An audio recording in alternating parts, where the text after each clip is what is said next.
22 September 1980 সকাল 5টায় ইরাকের air force হামলা করে ইরানের এয়ারফিল্ডে। আর তাদের প্রধান টার্গেট ছিল ইরানের সমস্ত যুদ্ধ বিমানগুলোকে ধ্বংস করে দেওয়া। কিন্তু সেই সময় ইরাকের একটা ভুলের কারণে তাদের সমস্ত প্ল্যানিং ভেস্তে যায় আর শুরু হয় গত শতাব্দীর সবথেকে বিধ্বংসী যুদ্ধগুলোর মধ্যে একটা, ইরান ইরাক যুদ্ধ,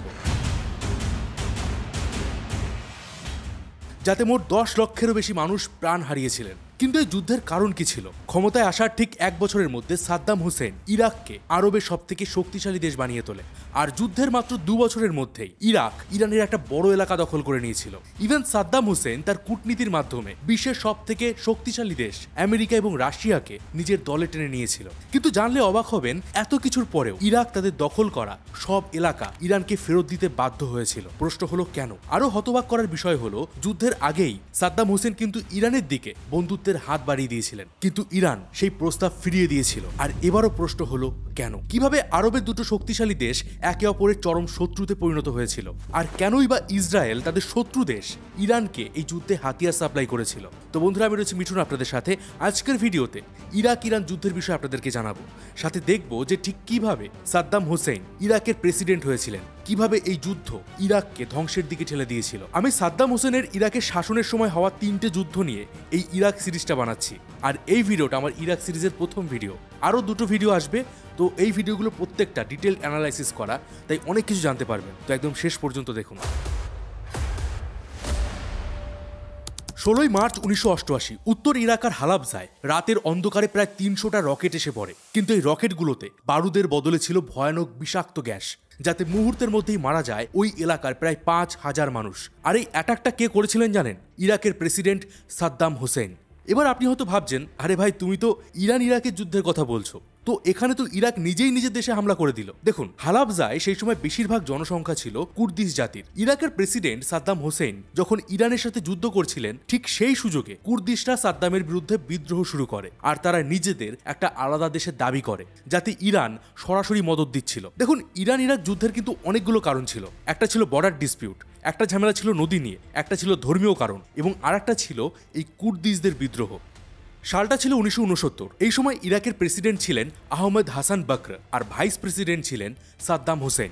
অন্যদিকে ঠিক একই সময় ইরানের রাজা ছিলেন মোহাম্মদ রেজা শাহ পেহেলভি। তো এই রেজা শাহ আমেরিকার ব্রিটেনের হেল্প নিয়ে এই সময় ইরানের মিলিটারিকে অনেক শক্তিশালী করে ফেলেছিলেন। কিন্তু সেই মুহূর্তে ইরাক মিলিটারির দিক থেকে অনেকটা দুর্বল ছিল, আর এই সুযোগটাকে কাজে লাগায় ইরান। ইরান আর ইরাকের মধ্যে থাকা এই যে নদীটা আপনারা দেখতে পাচ্ছেন, এটার নাম হলো শাত আল আরব। এই নদীটা ব্যবহারের জন্য এতদিন ইরানকে ইরাকের থেকে পারমিশন নিতে হতো, আর তারা ইরাককে ট্যাক্স দিত। এমনকি ইরানের জাহাজ এই নদীপথ থেকে যাওয়ার সময় তাতে ইরাকের পতাকা ব্যবহার করার জন্য বাধ্য করা হতো। কিন্তু যখন ইরানের মিলিটারি শক্তিশালী হয়ে যায়, তখন তারা বলে যে তারা এই নদীপথ ব্যবহারের জন্য কোনো রকম ট্যাক্স দেবে না। এবার এটা শুনে রীতিমতো ইরাক ক্ষেপে যায়, আর তারা জানায় যে যদি ইরানের কোনো জাহাজ ট্যাক্স না দিয়ে এই নদীপথ দিয়ে যায়, তাহলে তারা সেই জাহাজে অ্যাটাক করবে আর সেই জাহাজটাকে নদীতে ডুবিয়ে দেবে। এবার এর উত্তরে 24 এপ্রিল 1969 সালে ইরান নিজেদের একটা জাহাজ এই নদী থেকে পাঠায়, আর সেখানে ইরাকের বদলে তারা নিজেদের পতাকা, মানে ইরানের পতাকা দিয়ে সেই জাহাজটাকে পাঠিয়েছিল। এবারে জাহাজটাকে সুরক্ষা দেওয়ার জন্য ইরান তাদের বেস্ট ফাইটার জেট পাঠায়, যেটা কিনা তারা আমেরিকা থেকে কিনেছিল। এবার ইরাকের কিন্তু এই সময় চুপচাপ দেখা ছাড়া আর বেশি কিছু করার ছিল না। তো আগেই বলেছে যে ইরাকের এই সময় মিলিটারি খুব দুর্বল ছিল, কিন্তু ইরান এই সময় ইরাককে আরো চাপে ফেলার জন্য আরো একটা চাল চালে। ইরাকের উত্তর দিকে যে কুর্দিশ জাতির লোকজন বসবাস করত, সেখানে পেশমার্গা রেবেলরা ছিল। এরা বহুদিন ধরে নিজেদের একটা আলাদা দেশের দাবি করছিল, আর এর জন্য তারা ইরাকের ভেতরে ছোটখাটো অ্যাটাক করত। এবার ইরান কি করে, এই পেশমার্গা রেবেলদের তারা হাতিয়ার এবং টাকা পয়সা দিতে থাকে। এতে এই পেশমার্গা রেবেলদের ক্ষমতা বেড়ে যায়, আর ইরাকের কাছে এটা একটা বড় মাথা ব্যথা হয়ে দাঁড়ায়। এবার ইরাক যখন ইরানকে শাত আল আরবের জন্য চাপ দিতে থাকে, উল্টে ইরান এই রেবেলদের তত বেশি আর্থিক সহায়তা করতে থাকে। শেষে ইরাক ইরানের সাথে একটা চুক্তি করতে বাধ্য হয়। তারা 1975 সালে অ্যালজিয়ার্স অ্যাকর্ড সাইন করে, আর এই চুক্তি মতে ইরাক ইরানকে বিনা ট্যাক্সে এই শাত আল আরব নদী ব্যবহার করতে পারমিশন দেয়। অন্যদিকে ইরান যে কুর্দিশ রেবেলদের সাহায্য করত, সেটা তারা বন্ধ করে দেওয়ার কথা বলে। এবার উপরে উপরে দেখলে তো মনে হয় যে চুক্তিটা ঠিকঠাকই আছে, কিন্তু ইরাকে এই চুক্তিটাকে একটা জাতীয় অপমানের চোখে দেখা হয়, আর এখান থেকেই সাদ্দাম হোসেনের মনে একটা বদলার আগুন জ্বলে। তিনি প্রতিজ্ঞা করেন যে তিনি যে করেই হোক ইরাকের মিলিটারিকে অনেক বেশি শক্তিশালী করবেন আর ইরানের থেকে এই অপমানের বদলা নেবেন। কিন্তু এই যে এত ঝামেলা যে নদীটাকে নিয়ে, শাত আল আরাব, এই নদীটা কেন এই দুটো দেশের জন্য এত গুরুত্বপূর্ণ? কেন ইরান এতদিন ইরাককে ট্যাক্স দিত? চলুন এবার সেটা দেখি। ইরাকের ম্যাপ লক্ষ্য করলে দেখতে পাবেন যে ইরাকের মধ্যে দিয়ে বয়ে গেছে দুটো বিখ্যাত নদী, টাইগ্রিস এবং ইউফ্রেটিস। আর আপনাদেরকে বলে দেই, আজ থেকে প্রায় 12,000 বছর আগে পৃথিবীর প্রাচীন সভ্যতা মেসোপটেমিয়া এই টাইগ্রিস এবং ইউফ্রেটিস নদীর তীরেই কিন্তু গড়ে উঠেছিল। মানে বলতে পারেন ইরাকের বসতি বহু প্রাচীন। তো সময়ের সাথে সাথে এই টাইগ্রিস আর ইউফ্রেটিস নদীর দূরত্ব কমতে শুরু করে, আর আজ থেকে প্রায় 3000 বছর আগে এই দুটো নদী ইরাকের আল কুরনাতে এসে মিলিত হয়। আর এই মিলিত হওয়া নতুন নদীটার নাম হয় শাত আল আরাব। এটাকে অনেকে আরভান্দ রুডো বলে। তো নদীটা প্রথমে কিছুটা ইরাকের ভিতর দিয়ে বয়ে গেছে, আর তারপর এটা ইরান এবং ইরাকের ঠিক মাঝামাঝি দিয়ে এগিয়ে গেছে আর সোজা গিয়ে পড়েছে পার্সিয়ান সাগরে। এবার সমস্যাটা গিয়ে দাঁড়ায় যে শাত আল আরাবকে ইরানও নিজেদের বলে দাবি করে, আর বহু শতাব্দী ধরে এই শাত আল আরাবের জল দুই দেশের চাষাবাদ থেকে শুরু করে এখানে জনবসতির জন্য ভীষণ গুরুত্বপূর্ণ ছিল। এবার ম্যাপে দেখতে পাবেন ইরাকের কোস্ট লাইন খুবই ছোট, মাত্র 58 কিলোমিটার। আর আপনারা নিশ্চয়ই জানবেন যে বাণিজ্যের দিক থেকে সমুদ্রপথের গুরুত্ব কিন্তু অনেক। আর যখন থেকে ইরাক তেল উৎপাদন করতে শুরু করে তখন তাদের কাছে এই সমুদ্রপথ আরও বেশি ইম্পর্টেন্ট হয়ে যায়। ফলে ইরাকের কাছে সমুদ্রে পৌঁছানোর একমাত্র জলপথ ছিল এই শাত আল আরাব। তাই ইরাক সবসময় চেয়েছে এই শাত আল আরাবকে নিজেদের কন্ট্রোলে রাখতে। কিন্তু ইরান কেন একে চায়? কারণ ইরাকের থেকে তো ইরানের কাছে অনেক বড় কোস্ট লাইন আছে, আর তাদের কোস্ট লাইনের দৈর্ঘ্য প্রায় 2250 কিলোমিটার। কিন্তু তা সত্ত্বেও কেন ইরান এই শাত আল আরাবকে নিজেদের বলে দাবি করে? দেখুন, ইরাকের মতো ইরানও কিন্তু একটা অয়েল রিচ কান্ট্রি। এখানে প্রচুর পরিমাণে তেলের ভান্ডার রয়েছে, আর ইরানের দক্ষিণে রয়েছে খুজেস্তান প্রভিন্স। তো এই খুজেস্তানের তেল সাপ্লাইয়ের জন্য শাত আল আরাব হলো সব থেকে বেস্ট অপশন।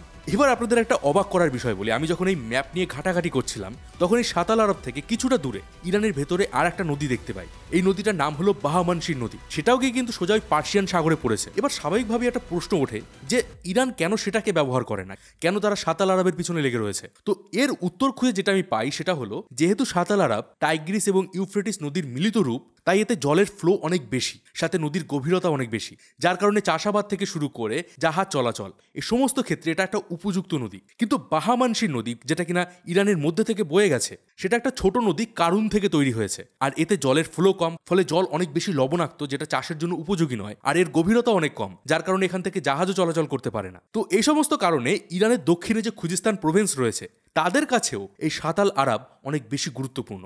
আশা করি এবার বুঝতে পেরেছেন যে কেন এই নদীটা এই দুটো দেশের কাছে এত গুরুত্বপূর্ণ আর কেন এটার জন্য যুদ্ধ শুরু হয়েছিল। তো চলুন এবার দেখে নেই ইরান কবে থেকে এই নদী ব্যবহারের জন্য ইরাককে ট্যাক্স দিতে শুরু করে। 1920 সালের দিকে ইরাক ছিল অটোম্যান সাম্রাজ্যের একটা অংশ। এবার প্রথম বিশ্বযুদ্ধে যখন অটোম্যানরা হেরে যায় তখন ব্রিটেন আর ফ্রান্স নিজেদের মধ্যে অটোম্যানদের সমস্ত এলাকা ভাগাভাগি করে নেয়। তো ইরাক, প্যালেস্তিন, জর্ডান এই এলাকাগুলো চলে যায় ব্রিটিশদের কন্ট্রোলে, আর ব্রিটিশরা এখানে নিজেদের একটা করে পুতুল রাজা বসিয়ে দেয় আর পিছন থেকে নিজেরা কলকাঠি নাড়তে থাকে। এই সময় ইরাকে ছিল হাসামাইটদের রাজত্ব। তো 1932 সালে হাসামাইট রুলার কিং ফাইজালকে ক্ষমতা থেকে সরিয়ে দেওয়া হয়, আর ইরাক নিজেকে একটা স্বাধীন দেশ ঘোষণা করে। আর একটা কথা আপনাদেরকে বলে দেয় যে 1932 সালের আগে পর্যন্ত ইরাকের সব তেলের খনির উপরে ব্রিটিশদের কন্ট্রোল ছিল। ইভেন 1932 সালে ইরাক যখন স্বাধীনতা পায়, এই ব্রিটিশ কোম্পানিগুলোই কিন্তু ইরাকের সমস্ত তেলের খনিগুলোকে চালাচ্ছিল, আর এই সমস্ত তেল শাত আল আরাবের পথ দিয়ে পার্সিয়ান গলফ হয়ে পৌঁছে যেত ইংল্যান্ডে। কিন্তু লাভের লাভ ইরাক কিছুই পেত না। তো শাত আল আরাব নিয়ে ইরান এবং ইরাকের মধ্যে বহু প্রাচীনকাল থেকে একটা বিবাদ ছিল। 1937 সালে ইরান এবং ইরাকের মধ্যে একটা চুক্তি হয়, যেখানে ইরাক দাবি করে যে থ্যালোয়েগ নীতি মেনে এই দুই দেশের বর্ডার ঠিক করা হবে। ধরুন দুটো দেশের মাঝখানে যদি একটা নদী থাকে, সেক্ষেত্রে নদীর সব থেকে গভীর অংশটাকে বর্ডার হিসেবে ধরা হয়, আর এটাই হলো থ্যালোয়েগ নীতি। তো ইরাক বলে যে এই থ্যালোয়েগ নীতি মেনে তাদের এই বর্ডার ঠিক করা হবে। এছাড়া তারা এটাও বলে যে এই নদী ব্যবহার করতে গেলে ইরানকে ট্যাক্স দিতে হবে, আর এখান থেকে যাওয়া সমস্ত ইরানের জাহাজগুলোকে ইরাকের পতাকা ব্যবহার করতে হবে। এবার ইরান কিন্তু শুরুতে রাজি হয়নি, স্বাভাবিক, যে কোনো দেশ এই শর্তে কেন রাজি হবে? কিন্তু এই সময় ইরানের যিনি রাজা ছিলেন রেজা শাহ, তার সাথে তুর্কির প্রেসিডেন্ট মুস্তাফা আতাতুর্কের খুব ভালো একটা বন্ধুত্ব ছিল। এই সময় মুস্তাফা রেজা শাহকে সাদাবাদ প্যাক্টের কথা বলেন। তিনি বলেন যে মুসলিম দেশগুলোকে নিজেদের মধ্যে বন্ধুত্বপূর্ণভাবে থাকা উচিত, এতে ঝামেলা কম হবে, ফলে দেশগুলো নিজেদের উন্নতির দিকে ধ্যান দিতে পারবে। তো এই চুক্তিতে ইরান, ইরাক, তুর্কি, আফগানিস্তান এরা সবাই সাইন করেছিল। তো সাদাবাদ চুক্তিতে যেহেতু বন্ধুত্বের কথা বলা হয়েছিল, তাই শাত আল আরাব ব্যবহার করার জন্য ইরান ইরাকের ওই সমস্ত শর্ত মেনে নেয়, আর তারা ট্যাক্স দিতে রাজি হয়। আর এর ফলে একটা লম্বা সময় ধরে, মানে সেই 1969 সাল পর্যন্ত, যতদিন না মোহাম্মদ রেজা শাহ পেহেলভি একটা ঝামেলা তৈরি করে, ততদিন পর্যন্ত এই দুই দেশের মধ্যে একটা শান্তি ছিল। এদিকে 1937 সালে যখন এই চুক্তি সাইন হচ্ছিল, ঠিক একই সময় ইরাকের আল আউজাতে একটা গরিব পরিবারে জন্ম নেয় সাদ্দাম হোসেন। সাদ্দাম নামের অর্থ হলো যে যোদ্ধা অবিচলভাবে মোকাবিলা করে। আর সত্যি বলতে যখন তাকে ফাঁসি দেওয়া হচ্ছিল সেই সময়ও তার সেই অবিচল মুখ আজও তার সাদ্দাম নামকে সার্থক করে। তো বলা হয় যে সাদ্দাম হোসেনের জন্মের কিছুদিন আগেই তার বাবা মারা যান, আর সেই কষ্টে তার মা সুভা আত্মহত্যা করতে গিয়েছিলেন। তবে সে সময় এক ইহুদি তাকে বাঁচায়। পরে তার মা দ্বিতীয়বার বিবাহ করেন। কিন্তু সাদ্দাম হোসেনের যে সৎ বাবা ছিলেন তিনি সাদ্দামকে অপছন্দ করতেন, ছোট ছোট ব্যাপারেও তাকে ভীষণ মারধর করতেন। আর এই সময় সাদ্দামের বয়স ছিল মাত্র 10 বছর। অনেকের ধারণা যে সাদ্দাম হোসেনের যে কঠোর মনোভাব এটা তার ওই বাবার অত্যাচারের কারণেই হয়েছিল। সৎ বাবার এই অত্যাচার থেকে বাঁচতে ছোট্ট সাদ্দাম হোসেন সেই সময় তার এক কাকার বাড়িতে পালিয়ে যান, আর সেখানে তার শিক্ষা শুরু হয়।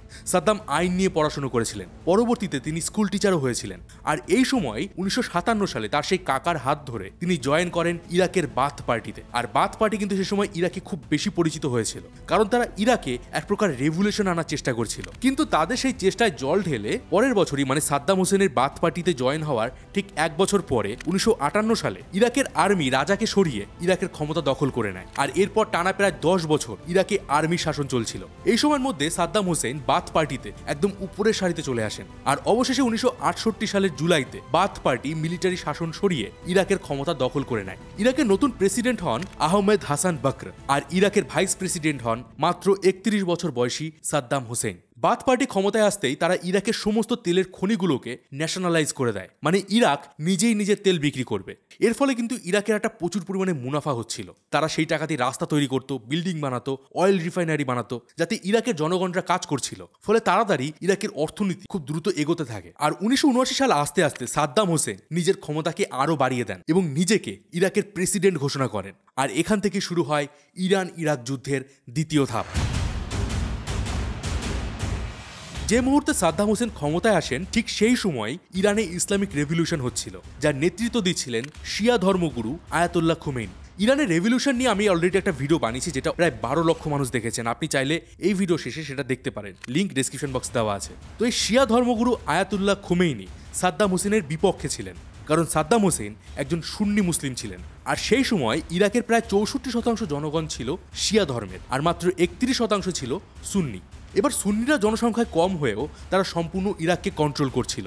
উল্টে সাদ্দাম হোসেন নিজেকে একজন সেকুলার প্রেসিডেন্ট বলতেন। এমনকি ইরাকে যেই সাদ্দাম হোসেনের বিরুদ্ধে কথা বলতো বা তার মনে হতো যে এই লোকটা আমার বিরুদ্ধে যেতে পারে, তিনি তাকে মেরে ফেলতেন। ইভেন আজও ইরাকে এমন একটা কবর খুঁজে পাওয়া যায় যেগুলোতে একবারে প্রায় 150 থেকে 200 জনকে মেরে গণকবর দেওয়া হয়েছিল।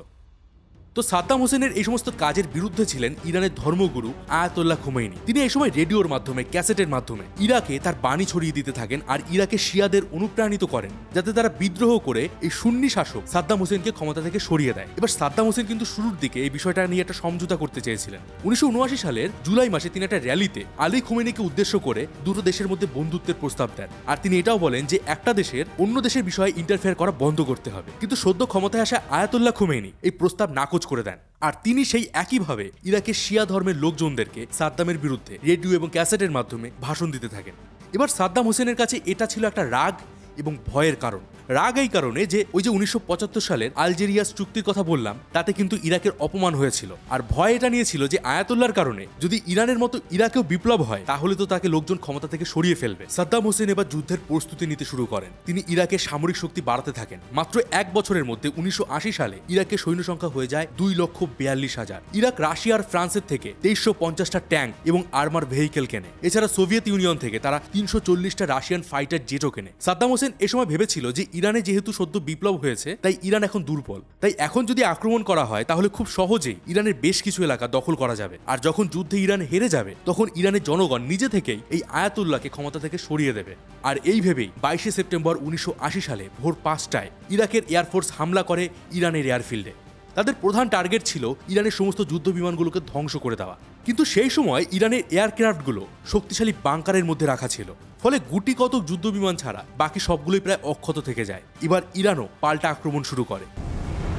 যুদ্ধের শুরুর দিকে ইরানের অনেকটা ভেতরে চলে যায়, আর আগামী 2 বছরের মধ্যে ইরাক ইরানের খুজেস্তান প্রভিন্স দখল করে নেয় এবং শাত আল আরবকেও তারা সম্পূর্ণ নিজেদের কন্ট্রোলে নিয়ে নেয়। এবার এই সময় ইরানের কাছে একটা বড় মিলিটারি ছিল, ইভেন তাদের কাছে ফাইটার জেট, ট্যাঙ্ক, গোলাবারুদ সবই ছিল। কিন্তু সমস্যা গিয়ে দাঁড়ায় ইরানে ইসলামিক রেভলিউশন হওয়ার পর আমেরিকা এবং ব্রিটেন এদের সাথে ইরানের সম্পর্ক খারাপ হয়ে যায়। আর এই দেশগুলো থেকে তারা যে সমস্ত ফাইটার জেট, ট্যাঙ্ক এগুলো কিনেছিল, এই দেশগুলো তাদের সেই স্পেয়ার পার্টস দেওয়া বন্ধ করে দেয়। উল্টে ইরানে সেই সময় শরিয়া আইন চালু করা হয়। তখন বড় বড় মিলিটারি জেনারেলদের ধরে ধরে মৃত্যুদণ্ড দেওয়া হয়। ফলে ইরানের মিলিটারি তখন বড় হলেও অনেকটা দুর্বল ছিল, আর এই কারণে শুরুর দিকে ইরাক খুব সহজে ইরানের অনেকটা এলাকা দখল করে নিয়েছিল। তবে আয়াতুল্লাহ খুমেইনি সাদ্দাম হোসেনের এই আক্রমণকে দেখিয়ে ইরানের জনগণকে আরো বেশি পরিমাণে ইরাকের বিরুদ্ধে নিয়ে যায় আর তাদেরকে যুদ্ধ করতে উৎসাহ করে। আয়াতুল্লাহ এই সময় ইরানের ভেতরে মিলিটারির পাশাপাশি নিজের একটা সৈন্যদল তৈরি করে, যাদের বলা হয় ইসলামিক রেভলিউশনারি গার্ড।